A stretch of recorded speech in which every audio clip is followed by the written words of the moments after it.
a lot to say here, so we're going to get going. Thank you, the few, the proud, the enlightened.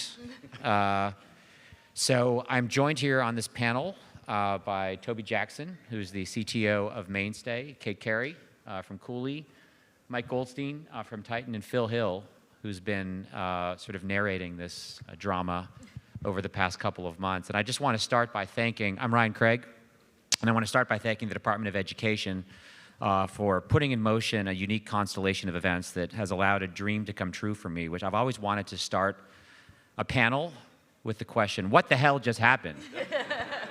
And so here we are with that question. So I'm going to start with Phil, who really has been the sort of chronicling the history of this. So on February the 15th, something happened.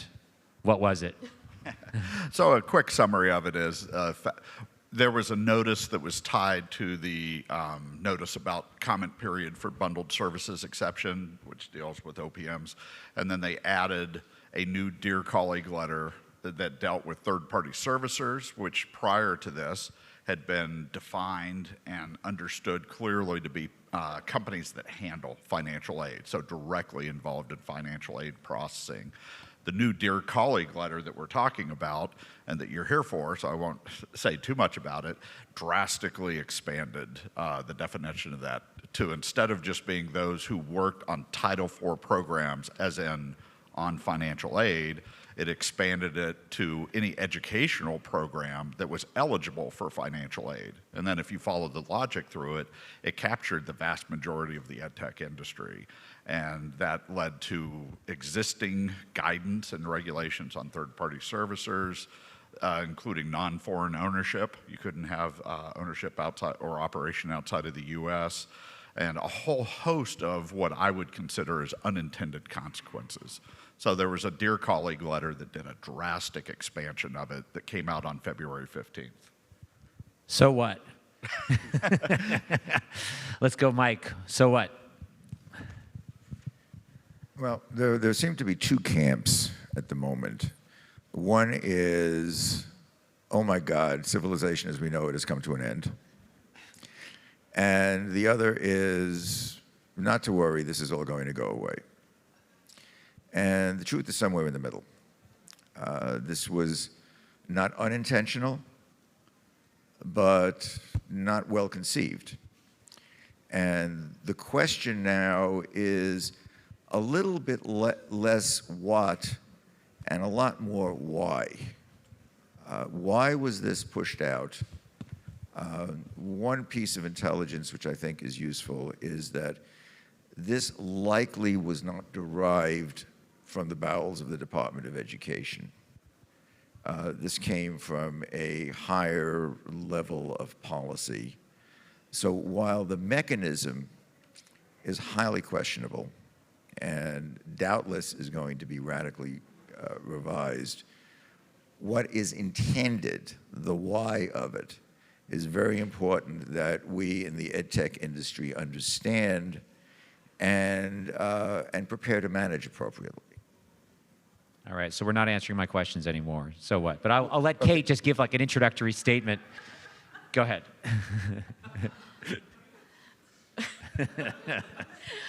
What was the question? Well, no, there was. The question was, so what? Like, what's the impact? But you go ahead and say what you want to say about. Let me tell you about my childhood. So who cares? So I mean, I think what Mike said is true. There are sort of, no one knows exactly what's going on. But I think the key right now is if you are someone who provides services to a university that accepts Title IV money, there is a good chance at some point in the next 9 months to a year that you will be considered what the Department of Ed refers to as a third-party servicer. And if you are a third-party servicer, that means that you are bound to the rules of Title IV, meaning you have to comply with all of the processes and requirements of, as if you are the institution itself for whatever service you're providing. You are required to be joint and severally liable with the institution for any liabilities to the department for the services you provide. So if you, as a servicer, screw something up and the institution ends up with a Title IV liability, you are now joint and severally liable with the institution for whatever the amount of that liability is.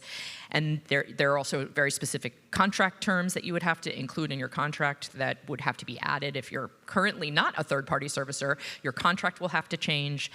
You'll have a new audit requirement, which is a Title IV compliance audit that you'll have to do on an annual basis, where someone, a CPA firm, would come in and look at whatever you're doing as it relates to Title IV, and then that audit is submitted to the Department of Ed.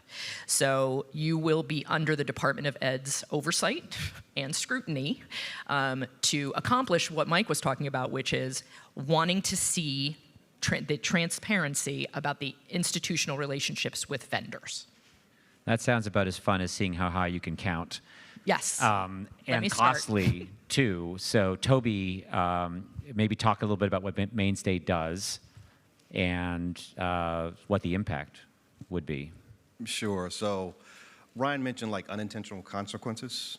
I'm an unintentional consequence. And I'm here to represent all the other unintentional consequences out there. So Mainstay is a student engagement platform. You know, traditionally, we really don't do anything in terms of administering Title IV funds, but we do help institutions to run like enrollment programs and things. That we're not an OPM.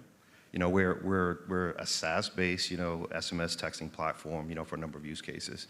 And so I was telling Kate earlier, like, 3 months ago, I didn't know or care what a TPS was, right? It just didn't apply to us, you know, in this context.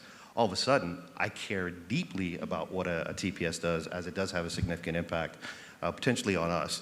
You know, I think regulation, when used wisely, it's okay. Like, we welcome that, you know, scrutiny. We should all have transparency. But for us, the way that this was rolled out really put us in a bit of a tailspin in terms of scrambling to quickly understand all of a sudden what are these new requirements now.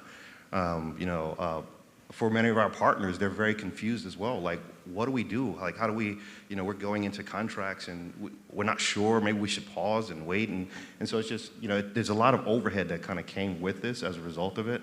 And in the last 2 months have been very confusing as, you know, the window keeps changing and the rules are changing. So, yeah, it's confusing to say the least, right? I want to ask, so we've heard two things from the department or department defenders over the last couple months. The first is that there's no change. This is no change.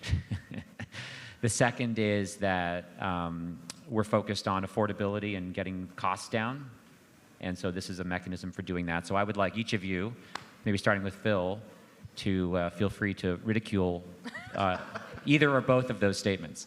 Well, and some of this came out in a blog post where I looked at the changes and the argument that little has changed. This is practically the same thing as previous guidance.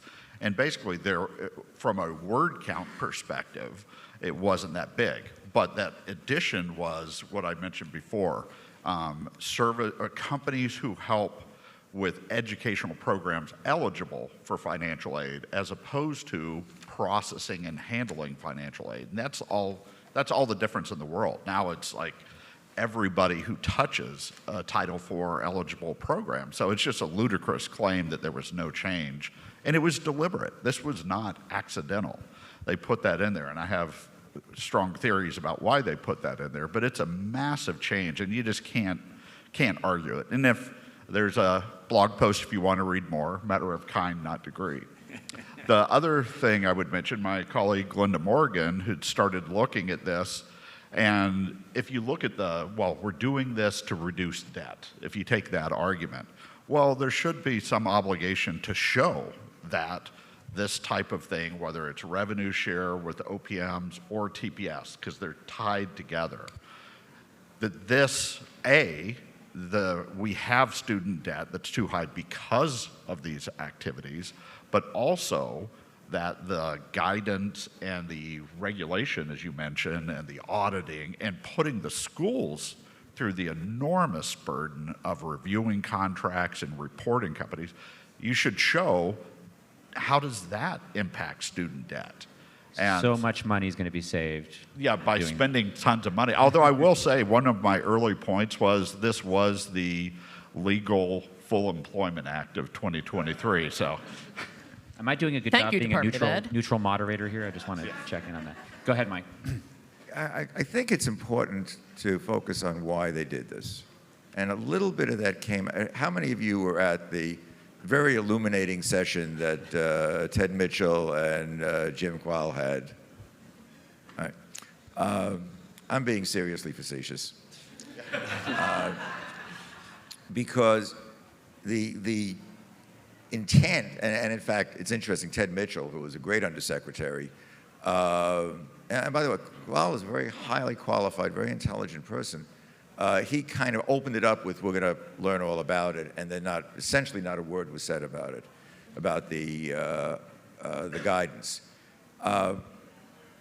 Why is this out there? Why are they doing it? And there were some hints that came through, and then in some further discussions that we've all had in various quarters, I think is putting some meat on those bones.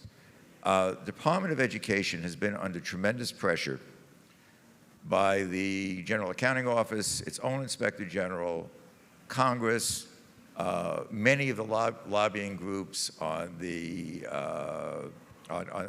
liberal side, CAP, TCAS, and so forth,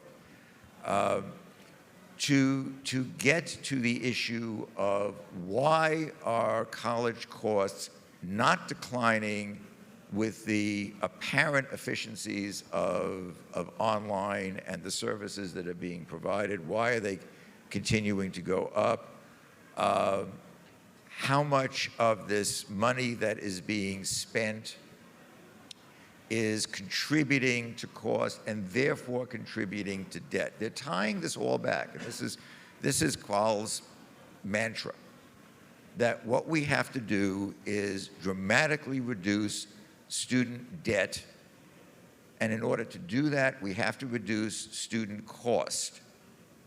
It's one thing to say we're going to give debt forgiveness. All that does is increase the federal deficit. What we actually have to do is reduce reliance on debt. So that's the why.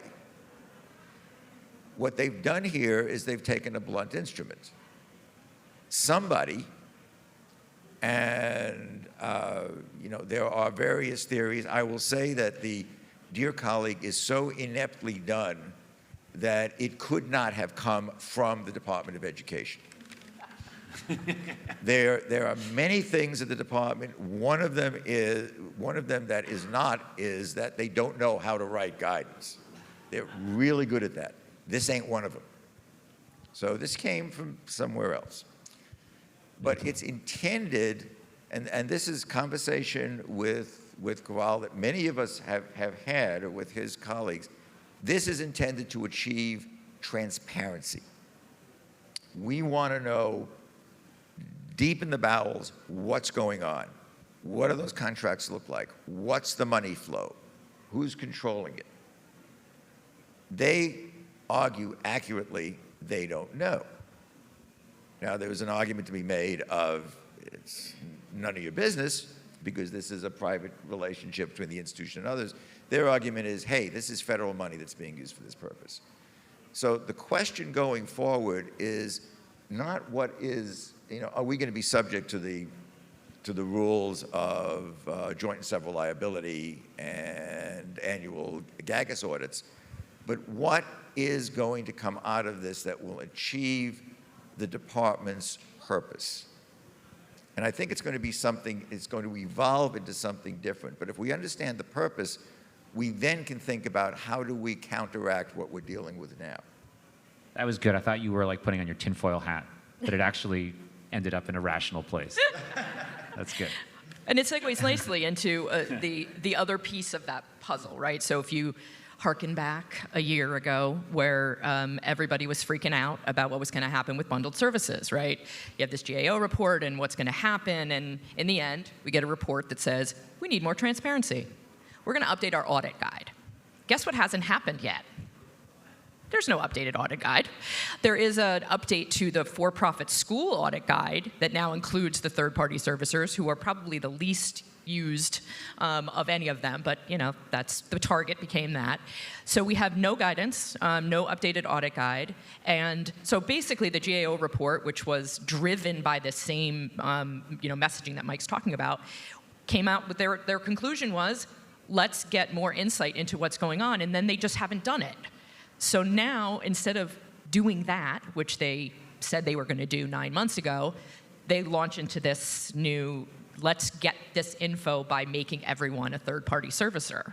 And in the end, they're still trying to accomplish the same goal, is we want to see what your contracts look like. We want to see what you're paying, how your rev share works, how much money you're making, all of those things, because, again, going back to what Mike said, is that they contribute that to the student debt question. But at the end of the day, this whole process piece of it doesn't really make any sense. Why wouldn't you just have updated the audit guide, gotten some data from audits this year, looked at those contracts, and then decided what you wanted to do, and instead they just bypass the whole thing. They throw out a Dear Colleague letter with a comment period. I know probably none of you have seen enough Dear Colleague letters to know that doesn't happen. You don't have comment periods with Dear Colleague letters. They just issue them and off you go.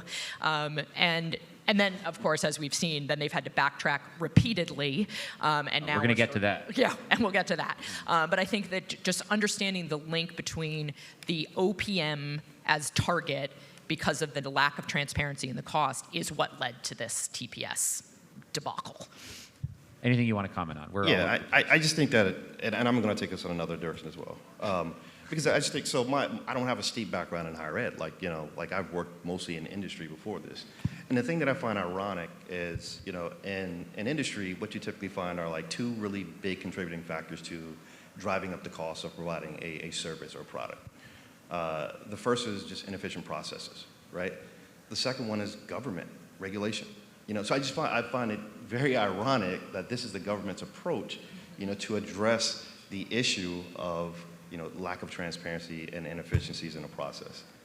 I'm curious, let's guess across the panel, what percentage of total Title IV eligible institution spending is represented? If you take OPMs out of the equation, just focusing on TPS, what percentage of total spending by the institution will be represented by these payments to third parties? But eliminating OPMs. Oh, eliminating OPMs. Under which version of the rule? Under the original version of the rule. Oh.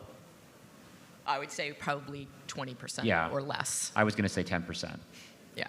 So, talk about inefficient processes. Anyone who knows anything about higher education knows that there's a lot of money being spent by these institutions on people, process, administrators, associate deans of X, Y, and Z that is not going to be, met. But, as usual, the department is taking the lever that they think they have, or inventing a lever, and trying to achieve the outcome. All right, well, let's start with Phil again. So what happened last Friday? First time we've ever seen this, I believe. Oh, it's a blogulation, I think. Yeah, whoever came up with that. So you have there are three levels. You have federal law, the Higher Education Act. You have regulations that are in the CFR. And then you have guidance that tells people, it's more informal, but it tells people how the department or whichever government agency issues it, how they interpret the regulations and what they're going to do about it. That's what a Dear Colleague letter is. Given this massive pushback, and we just did an analysis that if you look at the comments, the 1,100 comments that were submitted on the third-party servicers, there were 9 that were for the TPS Dear Colleague. And we know who they are. Yes, we know who they are. The people behind, for the most part, the people behind writing this in the first place. But what's significant, it's not a voting situation, but it demonstrates none of the higher education institutions felt this is a good thing, we support it. They were almost universal. In a podcast that Mike did, you said you've never seen unanimity in the community all having the same point of view. This is bad and here's why it's bad. So what happened, not just from the comment period, but all the pushback, they didn't rescind the Dear Colleague letter. they wrote a blog post that was distributed by an email, and that blog post changed the effective date. It said, we're going to remove the foreign ownership requirement. It's saying this doesn't apply to study abroad, and there was several bullet points of what it doesn't apply with. So essentially, it was completely new guidance that wasn't done through official channels. It was now done through a blog post. And so if you look at it, you actually, on the record right now, the Dear Colleague letter still says September 1st effective date, but the blog post says at least 6 months after we do the final rule, whatever that means. So what happened was this stunning regulation by blog post that was put out there, and people are scratching their head. Now, to be fair, I think it's pretty universal that what they put in that blog post was good. It took it away from an existential crisis for the edtech market down to we got some problems and we got to watch and this. they made pretty clear that it looks like just software providers, maybe like Mainstay, may not be. Yeah, they may not be. That's another bullet point, Yeah. correct. But the point is that everything they said in there, for the most part, I would say was good. But they chose to do it. And Toby, you just said it was surprising the process they're doing. They just chose to distribute it, not through a revised DCL or rescinding it. They did it through a blog post. So it's good news. And quite honestly, part of the reason we have so many empty chairs here is because of the blog post. They achieved a lot of their objective by writing that blog post, but not taking the Dear Colleague letter off the book. Mike's going to correct me now. Feel free to riff on regulation by blog. I'm only going to make one correction. I think we're making more of a blog post versus a Dear Colleague letter. Dear Colleague letter doesn't exist in law. It's a mechanism for distributing the secretary's latest and greatest musings about how a particular program should be run. There's absolutely no legal effect other than providing a, quote, safe harbor. Which is why it can't be challenged in court, which is why that you can't mount a legal challenge. DCL has never been challenged because it's not law. It's the secretary thinks this is what the law is, and if you violate it, we're telling you we may come after you, but you're not automatically wrong by coming after it. The secretary then has to prove that his or her interpretation is correct.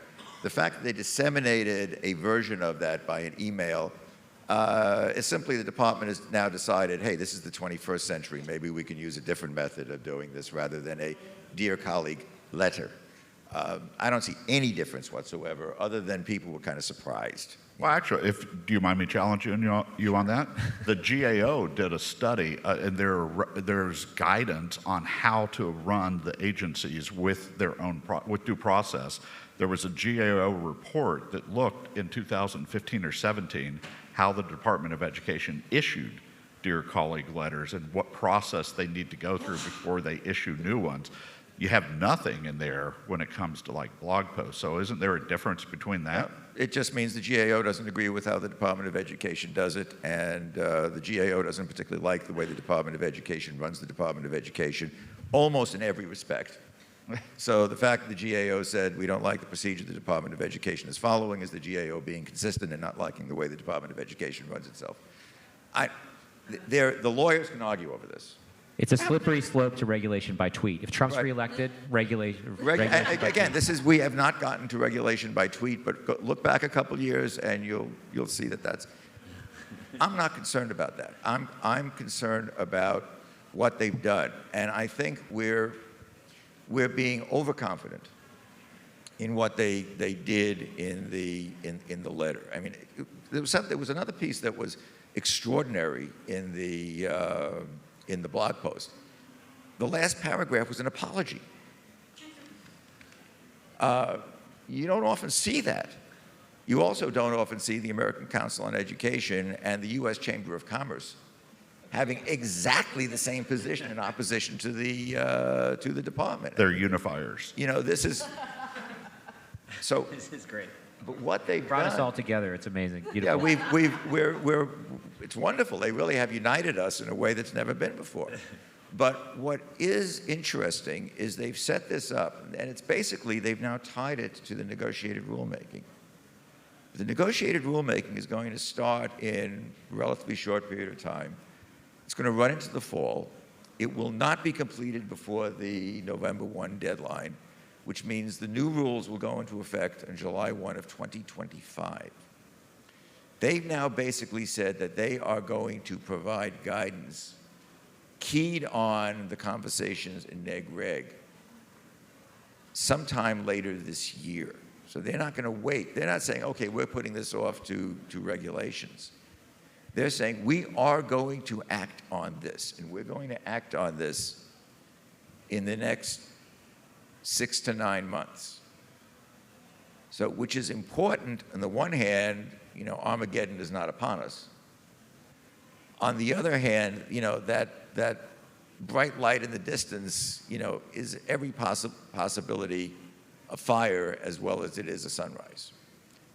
And we have to figure out with the department what's an appropriate solution. There are people who believe that having responsibility, joint and several legal, financial responsibility on the part of entities providing services to an institution that relates to the Title IV program in any way should have financial responsibility, that they should be audited, that they should be subject to exclusion if certain multiple acts occur. They want to see that. That's not accidental that they chose this.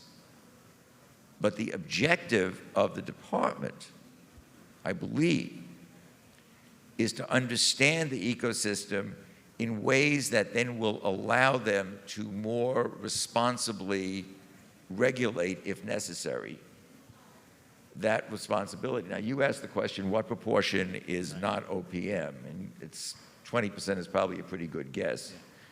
But if you add the OPMs, that number goes up significantly. And if you add marketing and recruitment, that number goes up significantly. So they're not wrong that there's a shadow enterprise. What they're dramatically wrong in was in creating this solution. Okay. I think the other thing, along with what Mike is saying from a timing perspective, is interesting, right? Because they have indicated that they're going to talk about third-party services as part of the neg reg, which at earliest, the negotiation part won't start till the fall. So there was initially the date of September 1st. Then the blog post was like, yep, taking September 1st off the table. We'll just do 6 months after we update. And so now I think you made the point, Mike, that we assume that they'll take the information that they get from neg reg and have that advise whatever the updated Dear Colleague letter looks like. But there's also going to be pressure to do it sooner, right? Because 6 months from when could be all the way into the middle of 2024, pushing on, getting close to when there would be new regulations. So I've had a couple clients who've asked me when do you think the 6 months will, start? And initially I thought, well, they'd probably wait till after the neg reg's done so they can take whatever they learn and advise. But then that's going to push them into 2024. Yeah. And so I'm just not sure they'll wait that long because I think they feel like they need to kind of Band-Aid this between now and then. But obviously the most logical, attributing logic here is, questionable at best, but the logical thing would be to just let the neg reg play out and just rescind the Dear Colleague letter altogether. But I don't see that happening. Feel free to comment on that or philosophical musings on the administrative state. Oh, that's a big setup there, right? We need a whole new session for that. Yes, that's it. I don't want your job, but I'm curious if I can ask a question, because I do have a question that I'm curious about, and maybe some other folks are interested in about too. The part about the jointly and severely liable, like that there, because that's been like a point of, that's been a point of confusion for me. Yeah. And I mean, while it says what it says, we've kind of had two different understandings. Like, one is where the institution, does something that cause them to actually, have a fine, and then, okay, me as a provider, I'm jointly responsible for that fine with them. The other one is kind of all-inclusive, or maybe I'm getting this inverse here. My understanding is even if, let's say, me as a data processor, right, an institution purchases my service, and they do everything that they do within my platform. I don't have any control over that. Yet the institution makes a mistake or does something, that causes them to have to, receive a fine. I'm also liable. So I'm just curious, and I won't hold you to this from a legal opinion. I'm just curious, like, how should companies like ours be interpreting that portion of the guidance? That's a really good question. And joint and several liability is such a law school thing that if you didn't go to law school, people are like, what does that even, what's J&S mean? I didn't go to law school, clearly, because that's when, I'm asking the experts. Because like, you hey, actually tell me, like... Joint and several liability. So I think your first inclination is the intent, which is if your product is being used by them and they screw it up, right? If you are not a third-party servicer and you do not have a contract that gives you joint and several liability, then the school's on the hook for that. They've screwed it up, right? So I think in a software platform scenario, I do not know how can they attribute a Title IV liability to a software platform unless you have actively done something that violates the Title IV regulations. But in the worst case and most confusing scenario, your second thought is what it would be, right? It would be like, it has something to do with this software. They're a third-party servicer. It's a $100,000 fine. School, Mainstay, figure it out. Someone's paying us $100,000. Not just fine, but borrower defense to repayment claim. Sure, right? You could be on any part of my understanding is any part of a Title IV program could be on the hook for, any TPS involved with the Title IV program could be on the hook for the full amount of a borrower defense. Right. I think the most logical example to use would be, let's say that you're a marketing firm, right? If all you do right now is marketing, that's not a TPS service. But if under the new rules, marketing suddenly becomes a third-party service, and so let's say you have a contract with the school and you're doing their TV ads, and one of the TV ads has some, whether inadvertent or just flat-out fraudulent claim, and then you end up with a whole bunch of students that file for borrower defense, discharges. If at the end of the day the department goes after the school for whatever that amount of money is, then who's responsible for that? Is it the marketing firm that put out the bad marketing, or is it the school for not checking the marketing? But either way, you're joint and severally liable, so someone's going to have to pay it. And by the way, it's not going to be students organically coming together on this. It'll be plaintiffs' lawyers that are well, of course, as it typically is, right. Oh, that's how you bring the cost down, by the way. That's right. Way down. But the issue of risk sharing is not new. Right. I mean, every institution that has a contract, for example, with a marketing firm, there's an indemnification clause in there somewhere that says if the company does something that violates the terms of the agreement or violates law or whatever, they will indemnify the institution. Mm-hmm. Right? It's there. I mean, we're not living in a vacuum where you can throw a product out and the institution takes it and hey, good luck with that. What this does is it first of all makes the vendor directly responsible to the Department of Education, as opposed to inferentially through the institution. Secondly, it would appear that it's what's called absolute liability. So it's one thing if your recruiters are being paid incentive compensation, and that would kick in indemnification. But the question here is, if you've done something and it's not inadvertent, but it's a violation, it doesn't kick in indemnification, you're responsible. Right. But you're responsible not just for the liability, you may be responsible for any losses occurring in the institution arising out of your work.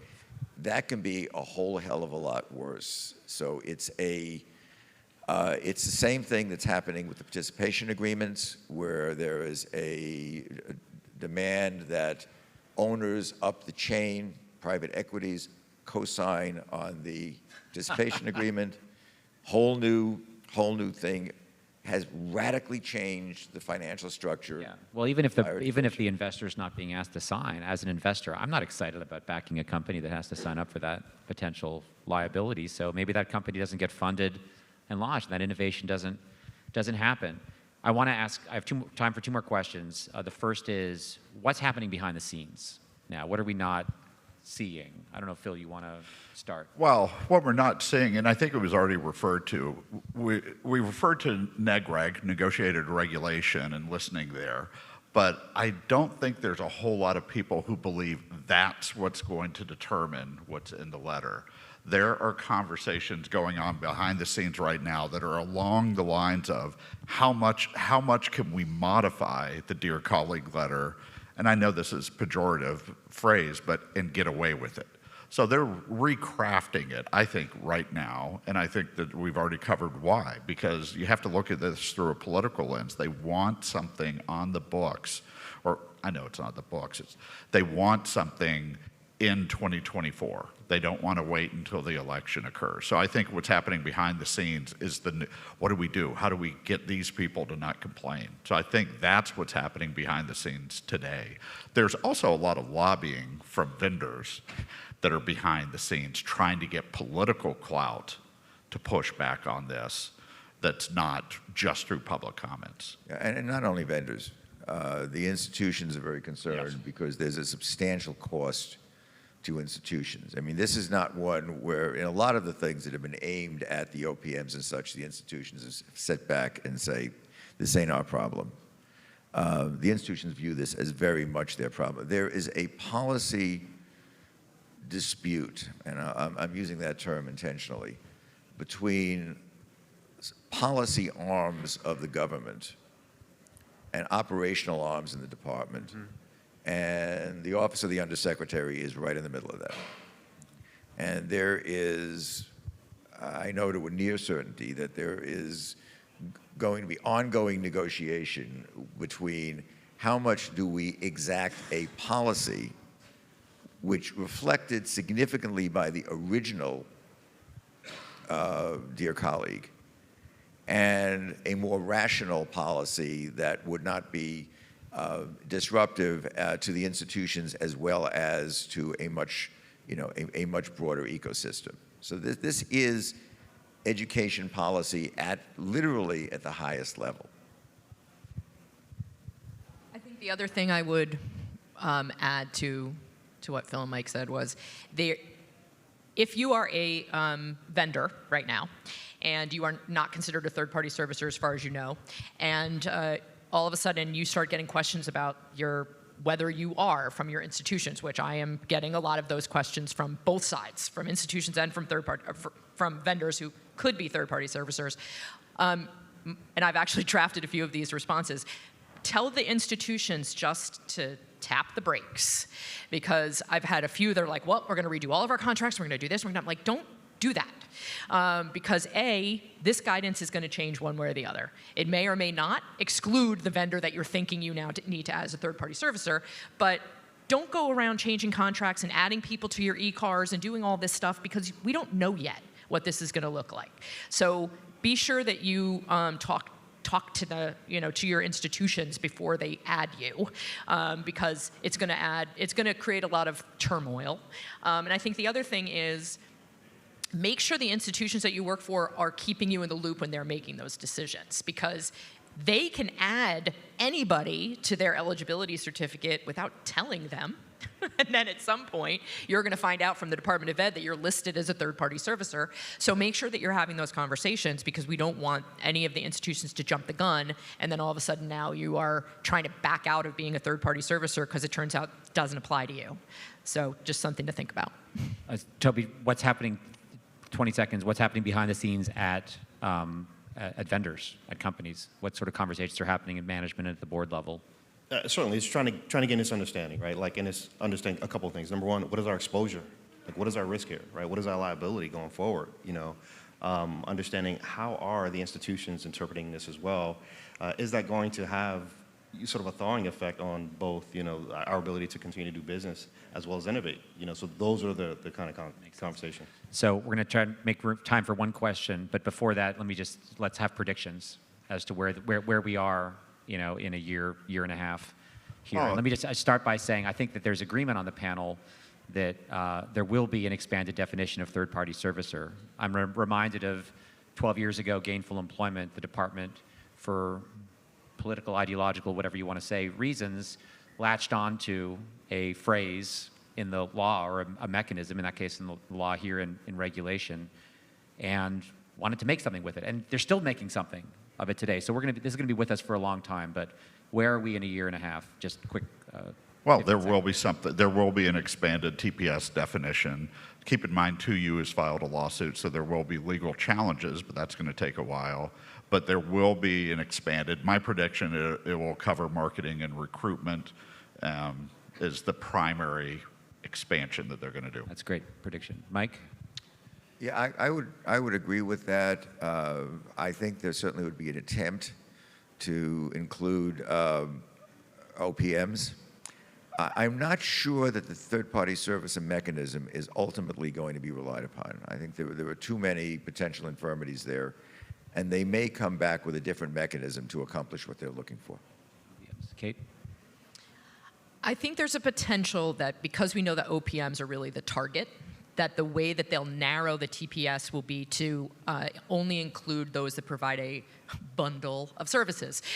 So rather than saying, oh, you provide retention services on its own, that seems pretty unconnected to Title IV, right? But if you offer admissions, recruiting, marketing, retention services, curriculum, now you're on the hook. But that's not a bright line, right? Mainstay No, it's not, is absolutely involved with all of the yield above. rate, You know, right? we look at the entire, you know, Right. pipeline, like all the way through. And so I kind of agree with Phil here. I think that, you know, there will be, I think we will be a TPS, you know, in the future, you know, and it's something that we're just going, we're going to continue to move forward like that's what it is. God help us. You had a question. Yeah, I have a question about 2U lawsuit. Do you think it will be successful? Do I think the 2U lawsuit will be successful? If it goes all the way, yes, if they don't make major modifications and if it goes all the way to either trial or to, you know, negotiation, I think it will be successful. It's much more defensible than what the department has put out. Nobody's ever legally challenged a dear colleague, and that's the real question: whether a court will entertain a lawsuit over what is simply the secretary's opinion as to what a law means before anything has been acted upon. And the fact now that that's been deferred on an extended basis, I'm very hard pressed to see that case going forward. Now, a conversation I had recently was my expectation is that that lawsuit will not be pushed forward at the moment, so it will be sitting there as a threat to the department, but not actually pushed forward because of the jurisdictional issue of whether there's anything a judge will take. Great. Well, we're at a time here. I want to thank my esteemed panel. Great job. And hopefully everyone here now has an answer to the question, what the hell just happened? Thank you very much. All right, thank you.